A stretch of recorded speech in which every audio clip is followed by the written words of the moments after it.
All right. Hello, all you sports fans out there in podcast land, and welcome once again to another edition of Babbling Brooks, your new favorite podcast, where I, your host Brooks, try to bring you some of today's sports news with just a little twist of my point of view. Happy Tuesday! Hope it's been terrific. Mine's pretty good. Better now that it's my friggin' weekend. And I'm about to hopefully have me some fun at some point. Take it easy too, because I'm a tired old man. But I'm a happy old man, or medium-aged, median-aged man. The Braves doing what I thought they would do last night and getting the win. But they made me question them and question my prediction. I was watching the game. 5 no-hit innings for Zack Wheeler, the Phillies pitcher. That was crazy. 5 no-hit, and we didn't have a hit. We had like one base runner. And then finally getting it going. It was great once it started, man.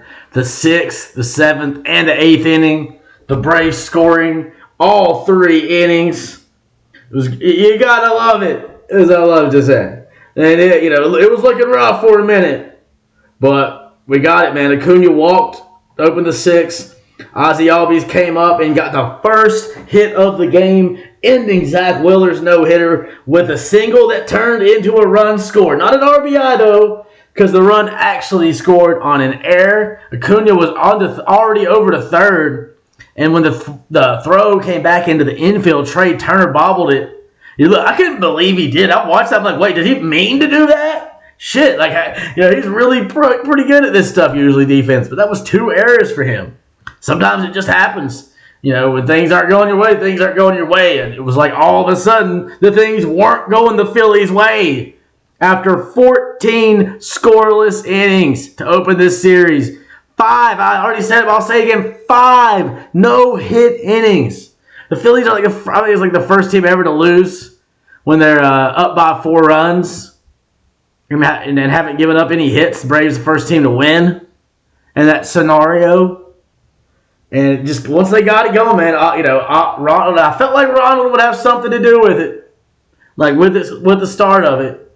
And he was, doing his damn thing, like moving quick and then paying attention. Like if you watch the replay, it's really cool because you can see Ronald Acuna Jr. Like he's not just running, trying to get to third or whatever. He when he gets to third, you can see him looking at Trey Turner. As soon as Trey Turner bobbles that, he's gone. He keeps going. He didn't even have to stop. I think he was gonna just stop really quick if like what was expected. Turner gets it and just throws it to third, but that wasn't what happened. Turner bobbled it. So thank you, Trey.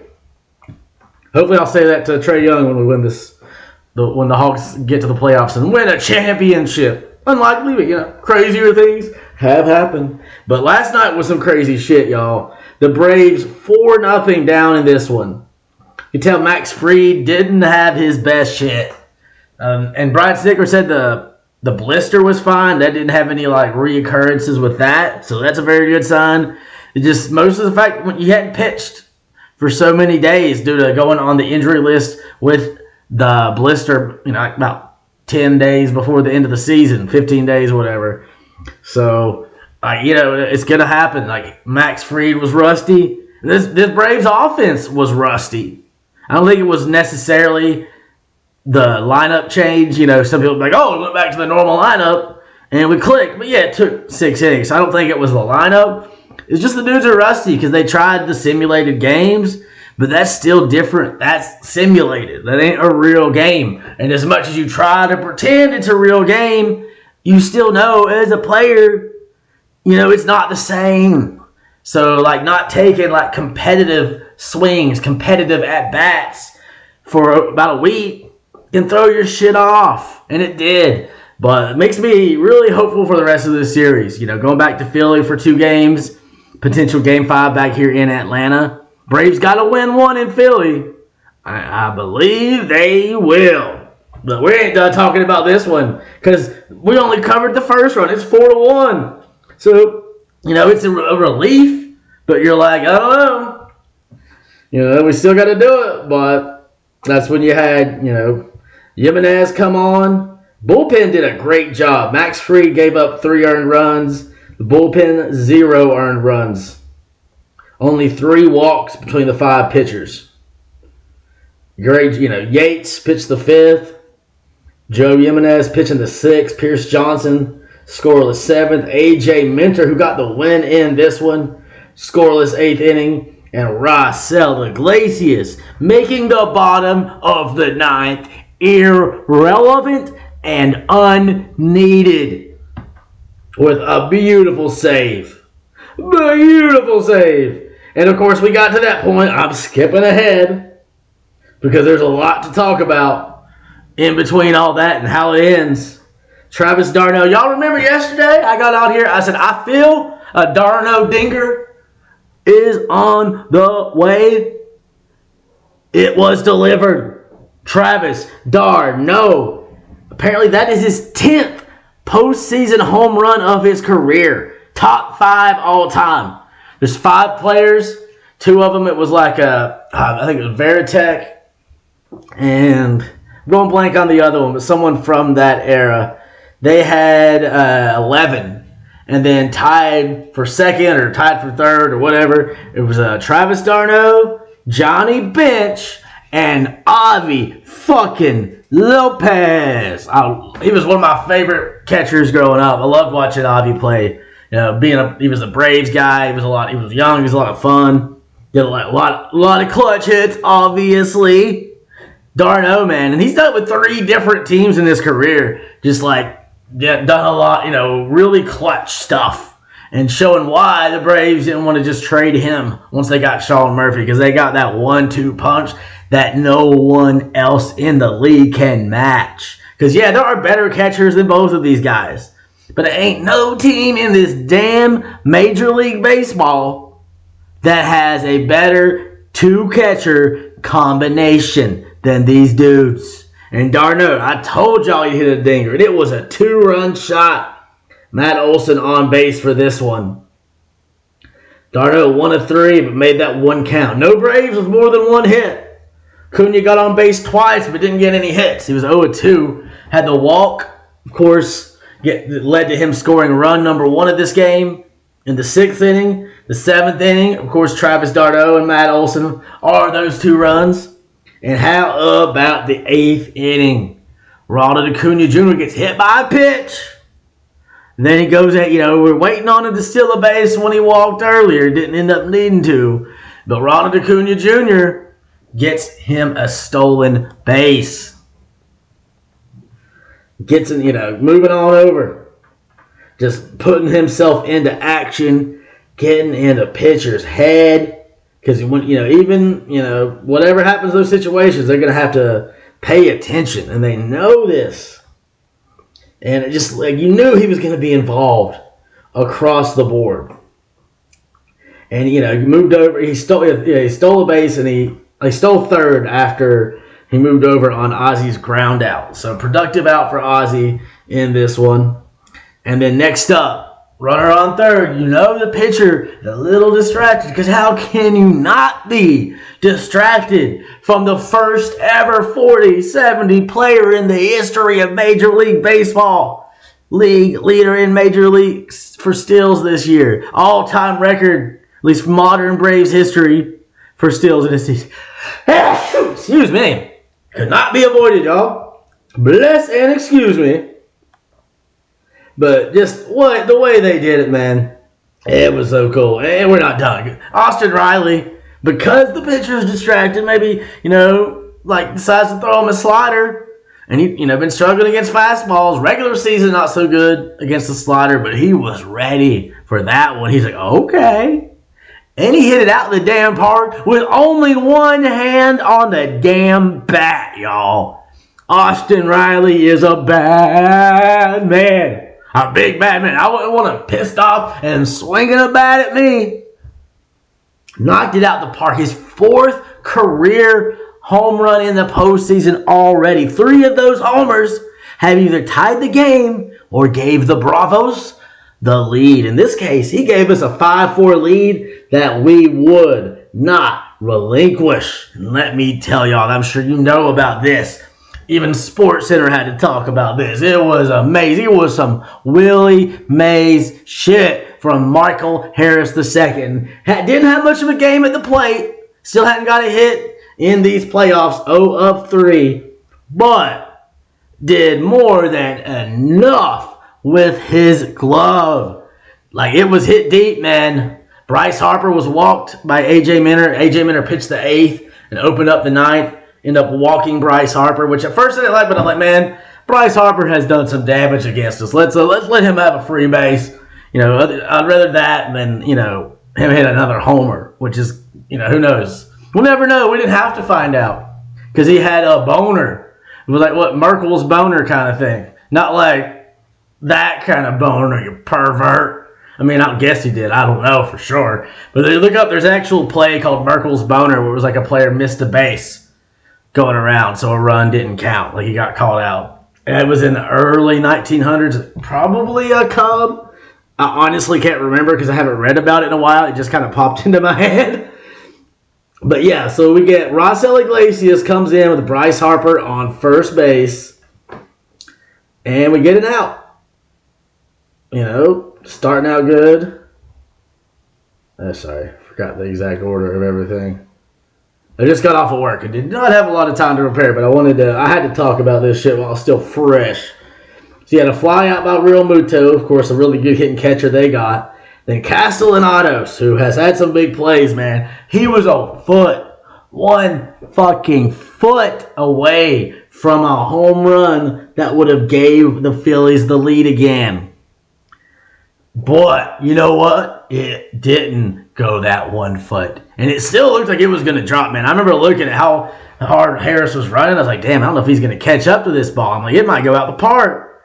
But it didn't. Michael Harris II ran like 96 feet to make that catch at the wall. You got to look it up. Like, it looked like some Willie Mays shit. No offense, Willie Mays a legend. I'm not saying Michael Harris II is as good as Willie Mays, but that was a Willie Mays-esque play for sure.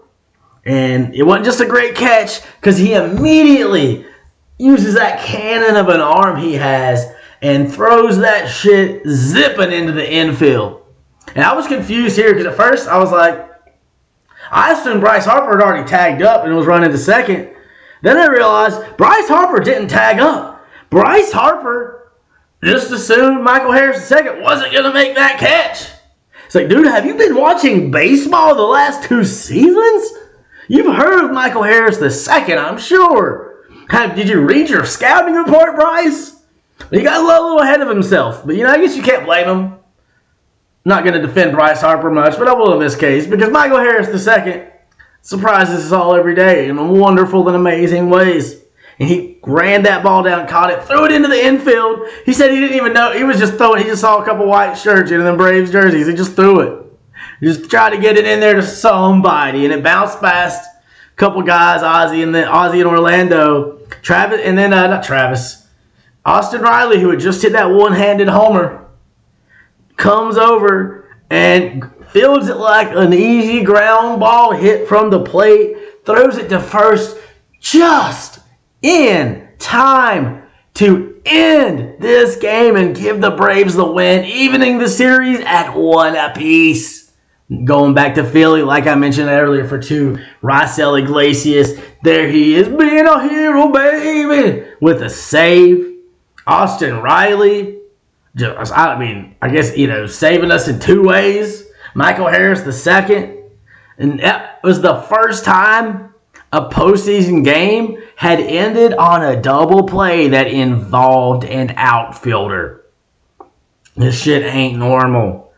And after 14 innings of not doing shit as an offense, barely getting on base in the first game, 5 no-hit innings in this one, Zack Wheeler was dealing, y'all.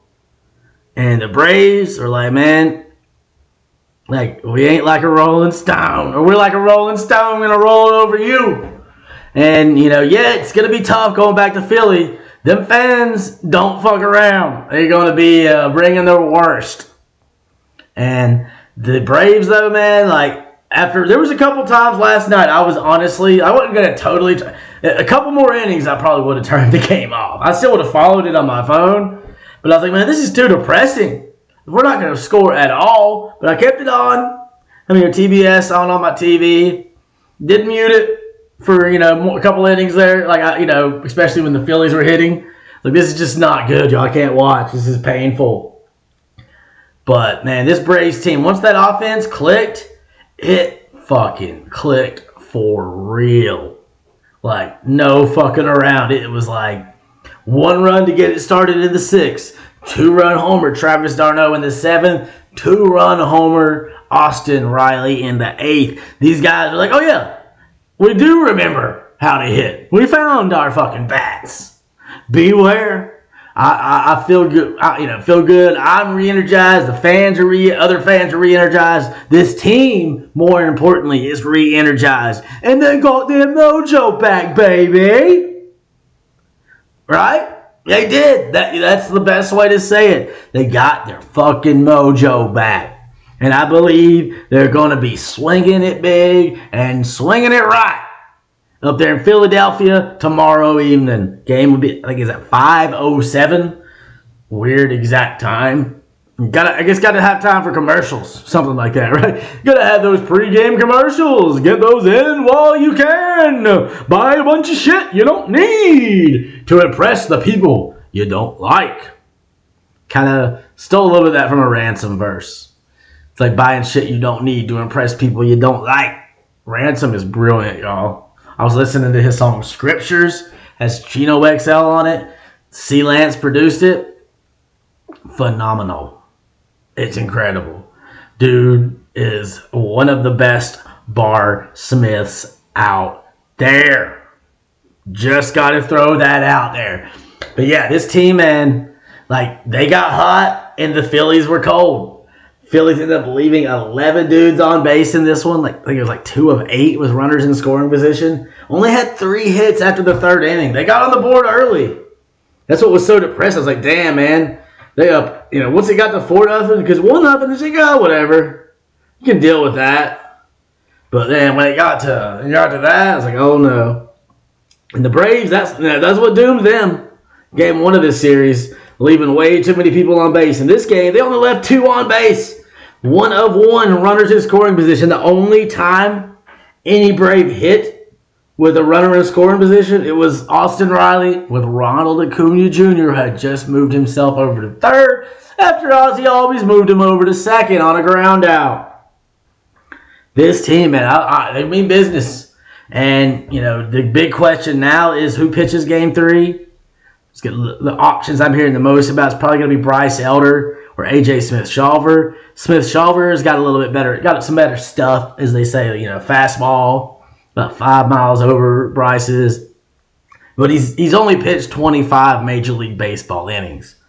So that's a big stage putting him on, some team he's not pitched against, on the road against the Phillies, which that part can be good, can be bad, for him potentially, but it can also be good because the Phillies have not faced this dude.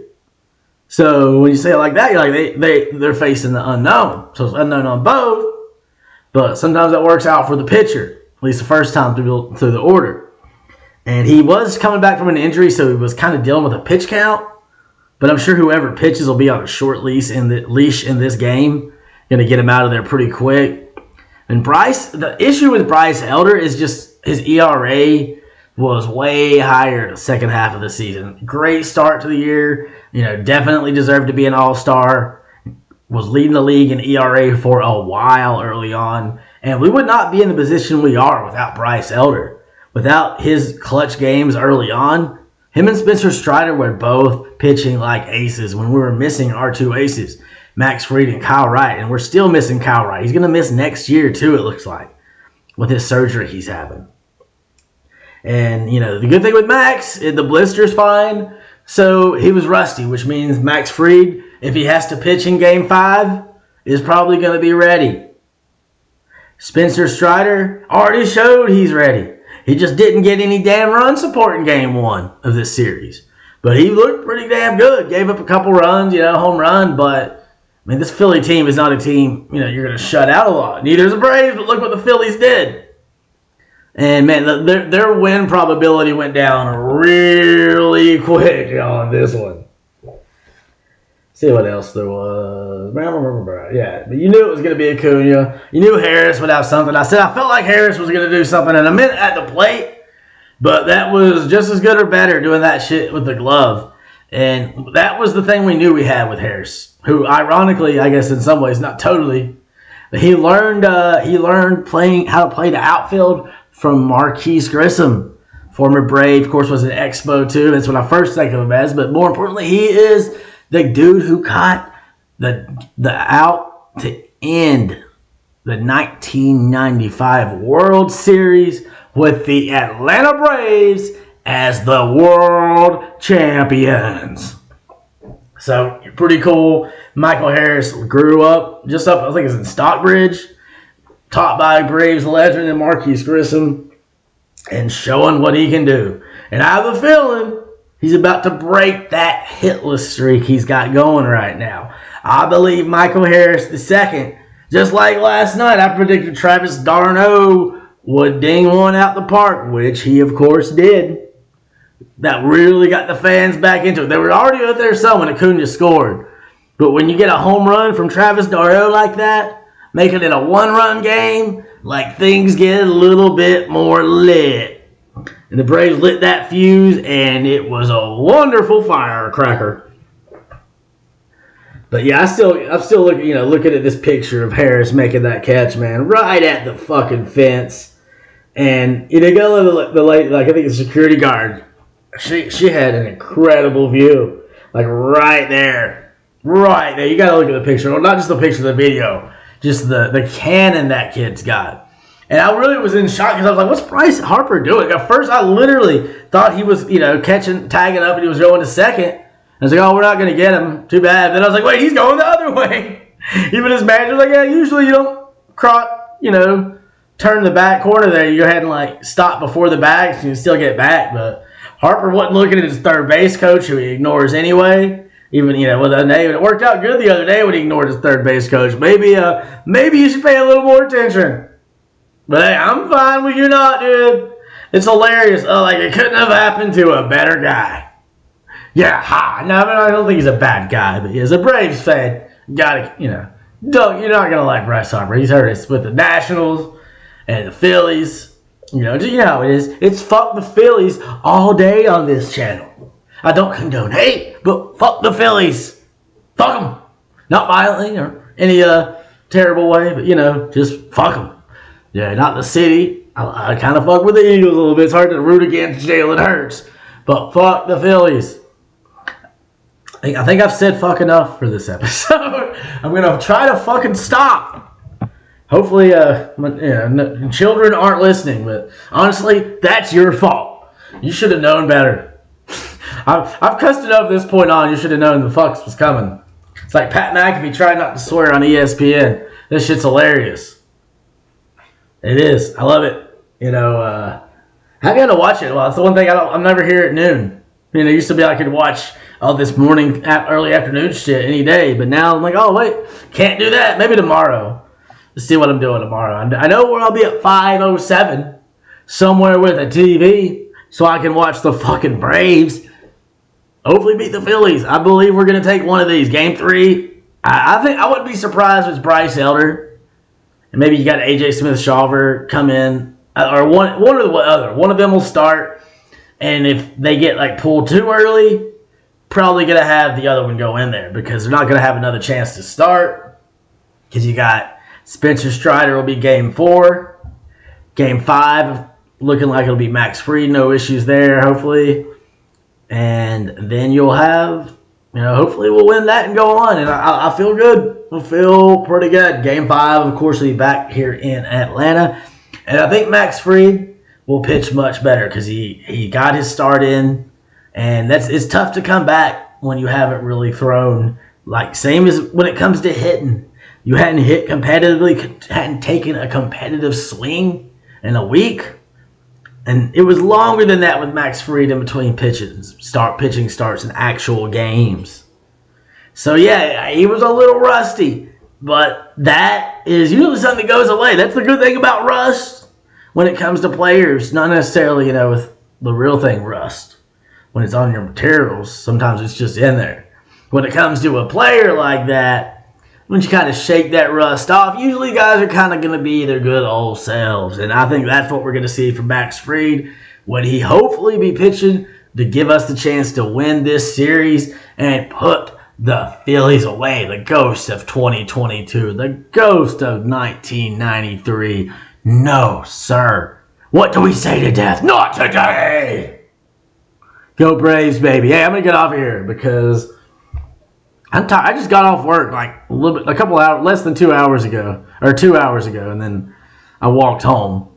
So, that feels like part of work. It's so nice out, though. It was kind of chill. It was hoodie weather this morning. And then I get off work and it's like, take my shirt off for the walk home weather. Back in the day, I didn't like going shirtless unless I was at the pool. I was like so scrawny. And now I'm not muscular at all. I got a nice little chubby gut. But I don't give a shit if it's attractive anymore. I'm like, hey man, if it's shirts off weather and I'm walking home, it's shirts off. Well, you won't be offended by my little A cups. Either way, I hope y'all have a great day. Check in. I'm going to try to do an episode tomorrow. Maybe not, though. Got one of my friends in town, so might be doing something during the day. It all depends on how shit shakes out. And we'll talk about the Panthers and the NFL coming up next couple days as well, probably. But try to get consistent with doing Football Fridays. See how that goes. Or Thursday night kickoff. One of those two. Thursday or Friday, I'll talk about football. One way or another. And then, of course, Thursday I'll be talking about the Braves, so maybe Friday it'll be football. See what happens with the Panthers. Looking like a lost season, but Frank Reich says it's not a rebuild. Hawks play their first preseason game tonight. If I'm home, I'll watch it. Probably. It might not end up being home. It's just preseason. Definitely going to check out highlights. That's what I'll try to talk about tomorrow. Give y'all talk about some Hawks, maybe. Some Peachtree Hoops Tuesday. And tonight as well, it's the regular season. Puck drop for NHL. It is underway now on ESPN. Golden Knights are playing later. I'm going to try to watch at least the last couple periods of that. Last year I didn't really watch much hockey. I never really watched it growing up except for the Mighty Ducks movies. That shit was legendary, and the cartoon as well. This is some of the best sports movies of all time, man. The Mighty Ducks movies. Fuck you if you disagree with y'all shit. I thought I was done with the F word. It's like, you gotta listen to Hank Williams and country music. You just don't use the F word. Classic, him and Kid Rock's Crossroads Crossroads was the name of that CMT show from back in the day. That was entertaining. And damn, I'm gonna lose my train of thought again. Oh yeah, so I didn't really watch much hockey, and I had a couple years ago, I got into it a little bit because I had some friends at the bar I worked at, and several of them were hockey fans. One was Penguins, another friend was Blackhawks. Dude from New York was a Rangers fan, and of course we had a Boston fucking Bruins fan. Neither one of those accents was right, but it was fun. And yeah, me and my accent on top of it, never a good thing. But yeah, they got me into hockey a little bit, working at the sports bar with people that were into it. But they all pretty much moved on and hadn't really watched it. But I did pick the Knights the year they started. I was like, I root for a shitty expansion team in the Panthers still. Might as well do that with the hockey team that's going to probably be terrible. And they almost won it their first year. They won it last year. I did watch some of the finals at least. But it's tough to watch their games now unless it's on tonight at night that I'm off. So I'm going to try to watch some hockey. Probably not enough to really talk about it extensively. Maybe I'll try to, bring it up in passing or some shit. But hey man, hope you all have a great night. Enjoy whatever you're doing. And, just try to be positive as World War III just sits on the brink. And yeah, no, everything's going to be fine though. One way or another, we'll be cool. We'll hopefully work it out. It'd be kind of cool, imagine everybody at peace, right? John Lennon, R.I.P. But hey, man, have a great day. Like I've said multiple times, y'all know I'm terrible at the closing this thing out. But at least if the episode's a little more listenable, they're not 45 minutes to an hour every time. I think 30 minutes is a little more digestible. Just the right amount of babbling from your Brooks. And hey, man, have a great day. I'm going to stop fucking saying that. Hey, but I am done. I'm signing the fuck off. Peace out.